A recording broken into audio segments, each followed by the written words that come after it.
Hello and welcome back to my channel. Before we get started, please subscribe, like, and don't forget to share your comments at the end of the video. In today's discussion, we explore concerns some individuals have about demographic shifts and intelligence disparities, aiming to foster understanding and bridge gaps in perspective. Now, in this video, we will be examining a concerning incident where discriminatory views are expressed towards us Black people by this palm color man in this video. We explore his perspective he has surrounding concerns he has about palm color people being a minority.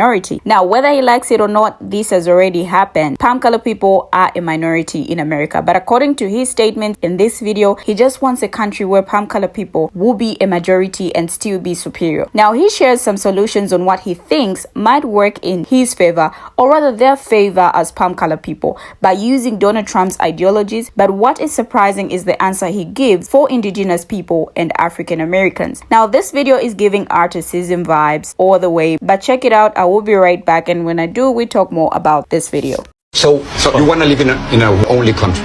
Not necessarily, but a country that is clearly based on a European model in which will basically remain the overwhelming majority in perpetuity. Okay, how do you achieve that? Well, that's an excellent question. Donald Trump has got some first good steps in mind. He wants to make sure no more illegal immigrants come into the country, and he wants to make sure that all illegal immigrants here go back. He wants to end birthright citizenship. He wants to put at least a temporary ban on Muslim immigration. What happens with Asians? What happens with African Americans? What happens with Latinos? What happens to my You presented me with a very limited view of the United States. You're saying the United States is a place anybody can come and turn it into anything you want, and the people who built this country and established its institutions, if they glimmer away, so what? You are promoting things that will reduce my people to a minority. You want more powerful Latinos. That comes at the expense of my people's power.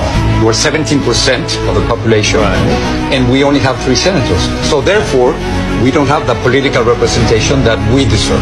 And you want more and more and more. Of course, because we only have 3 senators. How much political? At this point, 14 senators. And 50 years from now, how many would you like? Let's talk about 50 years from now. In 2044, yes, non-Hispanics will become a minority. Yes. Is that what you're afraid of? Mr. Ramos, it's fantastic for you, for my people to lose power and become a minority. That's fantastic for you. How does it feel for Because me? it is our country. Our country. It is our country. Don't you think we both have the same rights in this country? I think that despite this sense in the Declaration about anybody being anybody, we are all created equal. No, what you want to do is change this country into an entire nation in which will become refugees in their own land So if your vision comes through. You don't want to live alongside Mexicans. Now, why is it wrong for me not to want my neighborhood to change? If my neighborhood is European, if my neighborhood they don't keep chickens in the backyard that crow at 3 in the morning. They don't. That's a complete stereotype. That's a complete stereotype. Yes, and stereotypes are all true. That's a real type that you're saying. Oh, give me a break. What are you going to do with the thousands of Muslims? American citizens who are serving in the military. I'm sure that we just couldn't possibly survive with all those Muslim rangers. Yes, I'm sure that's true. That is not right. No, I'm talking You cannot about make fun of people who are saving our lives. They want special holidays and special food. So if you don't like their religion, you don't have to join them. That's fine. No, but you can't discriminate against them simply because you. Of course, anyone should have the right to discriminate against anyone he wishes. And the point is, but not by the law, Mr. Taylor. You can't do that. I think the law is absolutely incorrect. Do you feel that whites are superior, are more intelligent than blacks? I think on average, whites are more intelligent than blacks, and North Asians are more intelligent than whites. How can you say that? How can you think otherwise? Mr. Taylor, what evidence would you have to think that me is, on average, is just as intelligent as... Why would you think that? The entire record of history is completely consistent with the assumption that Africans are less intelligent on average than Asians or Asians. That's absurd. That's repugnant and absurd. Repugnant to you? Yes, of course. Why would you even entertain the possibility that on average is as intelligent as a... The comparison that you are trying to make, it is simply impossible because of historical circumstances, because economic conditions, because of the More movement. excuses. We have to be willing to say to all those who are non-European, we wish you well, but this territory is for us. And sorry, we have the right to be us, and only we can be us. So you want me to leave? Under certain circumstances, yes, we would ask you to go. Unless are prepared to exclude people, then they will be shoved aside. That is the fate which I will fight until my last breath.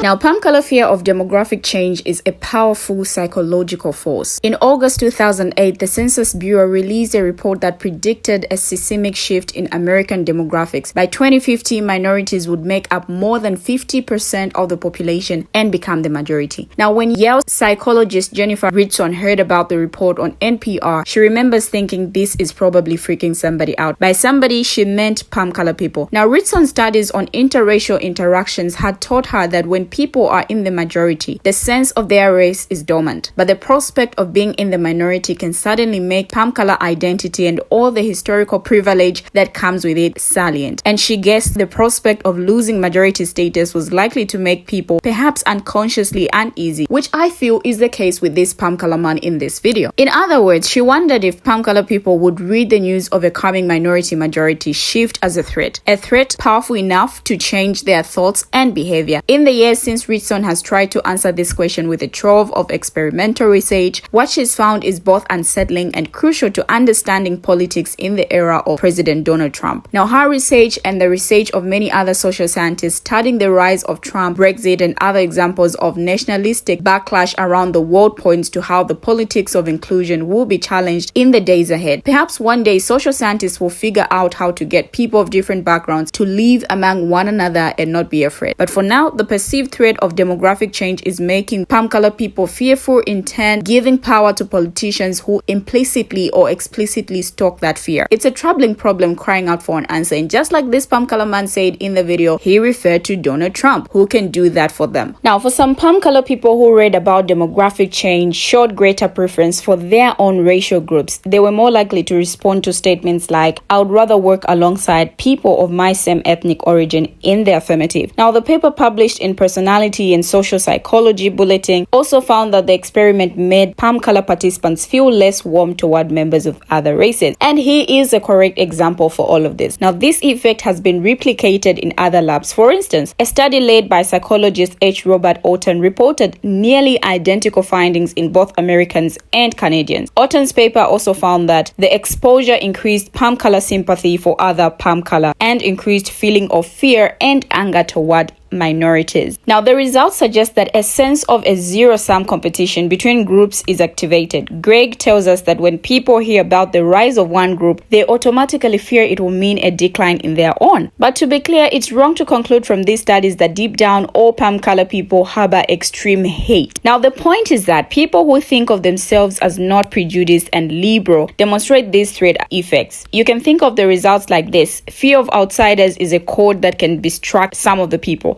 Some politicians exploit this, and Trump most certainly did when he said that undocumented Mexican immigrants, refugees, and people from Muslim countries ought to be feared and barred from entering into the country. Now, it's not just racial attitudes that shift when palm color people are exposed to the demographic data. Political attitudes shift too, and this can in part explain why Trump found an audience with his nationalistic rhetoric. In another paper published in Psychological Science, Ritson and Gregg found that exposure to the census report nudged participants to be more conservative on a variety of policies. What's interesting here is that the policies weren't necessarily race-related. Participants became more conservative on topics like affirmative action and immigration, as well as on defense spending and healthcare reform. Now, the threat of demographic change and the loss of status that comes with it provokes a broad sense of wanting to hunker down. A similar thing happens when psychologists remind people of their mortality. Psychologists find the threat of unaliving makes people more conservative and more wary of others too. And it's not that conservatives are becoming more conservative. Palm color people of all political backgrounds in America